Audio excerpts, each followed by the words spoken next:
అందరికీ వందనాలు. యేసుక్రీస్తు ప్రభువారు సిలువలో పలికినటువంటి మూడో మాట మూడు భాగాలుగా మనం విభాగించుకుని చెప్పుకున్నాం. అందులో ఇదివరకే 2 భాగాలు వివరించుకున్నాం. ఇప్పుడు మూడో భాగమైనటువంటి ఆ సిలువలో పలికిన మూడో మాట కోసం ఈరోజు వివరంగా చెప్పుకుందాం. ఇందు నిమిత్తమై యోహాను సువార్త 19వ అధ్యాయం 27వ వచనం మధ్య నుండి, ఆ గడి నుండి ఆ శిష్యుడు ఆమెను తన ఇంట చేర్చుకునేను. యేసుక్రీస్తు ప్రభువారు సిలువలో ఉన్నప్పుడు తన తల్లిని, తాను ప్రేమించినటువంటి శిష్యుడిని చూసి తల్లితోనేమో ఇదిగో నీ కుమారుడని తల్లిని కుమారుడికి అప్పచెప్పాడు. అలాగే యేసు ప్రేమించినటువంటి శిష్యుని చూసి ఇదిగో నీ తల్లి అని చెప్పి తన తల్లిని అప్పచెప్పాడు. అప్పచెప్పిన ఆ తల్లిని యోహాను తన ఇంట చేర్చుకున్నాడు. ఇక్కడ మనం గత 2 వీడియోలోని తల్లి అంటే ఎవరు, శిష్యుడు అంటే ఎవరు అని మనం ఎవరు అన్నది మూడో భాగంలో చెప్పుకుందాం అనుకున్నాం.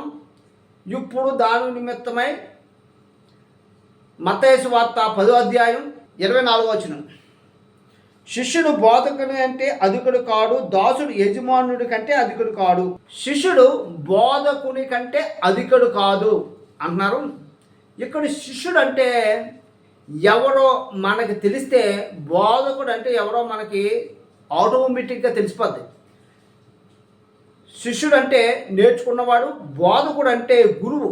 అంటే గురువు నేర్పుతుంటే శిష్యుడు అన్నీ నేర్చుకుంటున్నాడు. అంటే గురువు గారు నువ్వు ఎలా బ్రతకాలి, శిష్యుడితోని నువ్వు ఇది చేస్తే మంచిది, ఇది తప్పు, ఇది ఒప్పు, ఇలా చేస్తే ఆశీర్వదింపబడతావు, ఇలా మంచి మార్గంలో నడాలి, ఇది మంచి ఇది చెడు అని చెప్పి గురువు గారు శిష్యుడికి అన్నీ నేర్పుతారు.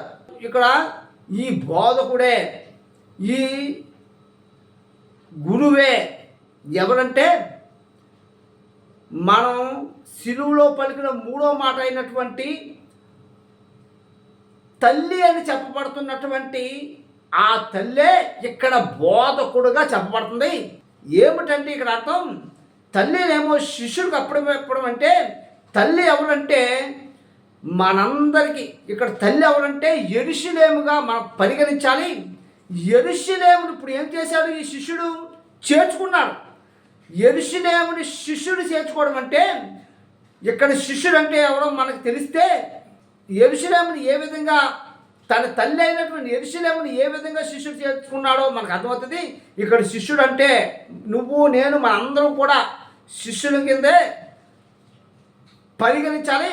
ప్రపంచంలో ఉన్న సార్వత్రిక సంఘం అంతా కూడా శిష్యులే. ఈ శిష్యులు ఏం చేస్తున్నారంటే తల్లి అయినటువంటి యెరూషలేము చెప్పినట్టు మనందరం కూడా ఆలకిస్తున్న శిష్యులుగానా ఈ పరిశుద్ధ బైబిల్ గ్రంథం మనందరికీ ఏం చెప్తుంది, నేర్పుతుంది.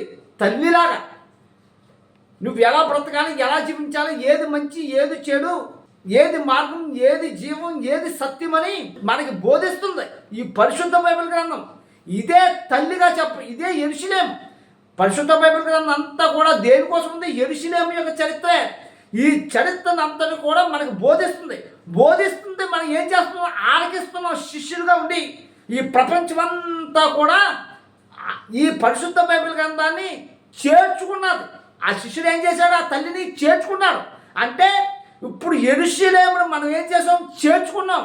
ఈ యెరూషలేము చరిత్ర లిఖింపబడినటువంటి ఈ పరిశుద్ధ బైబిల్ గ్రంథంలో ఉన్నటువంటి సమస్తమైన ఆజ్ఞలు, ఉపమానాలు, కట్టడలు, బోధలు, మార్గం, సత్యం, జీవాన్ని మనం ఏం చేసాం, ఇందులో ఉన్న యేసుక్రీస్తు ప్రభువాన్ని మనం ఏం చేసాం, చేర్చుకున్నాం. మన ఇంట చేర్చుకున్నాం. అదే ఇక్కడ అంటే శిష్యుడి స్థానంలో ఉండి మనందరం కూడా, నువ్వు నేను మనందరం కూడా మన ఇంటిలో, మన కుటుంబాల్లో, మన మనసుల్లో, మన దేహాల్లో, మన ప్రతి విషయంలో కూడా మనం చేర్చుకున్నాం.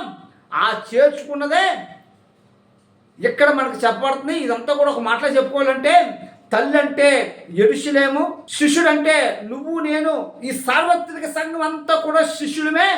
మనందరికీ కూడా ఈ పరిశుద్ధ బైబిల్ గ్రంథం బోధిస్తున్న మనం శిష్యుల స్థానంలో ఉండి దీన్ని చేర్చుకుంటున్నాం. అదే ఇక్కడ ఆ తల్లిని తన ఇంట చేర్చుకున్నాడు అన్న దానికి అర్థమని ఈ వచనం ద్వారా అర్థమవుతుంది. దేవుడి కొద్ది మాట దీవించును గాక. ఆమేన్.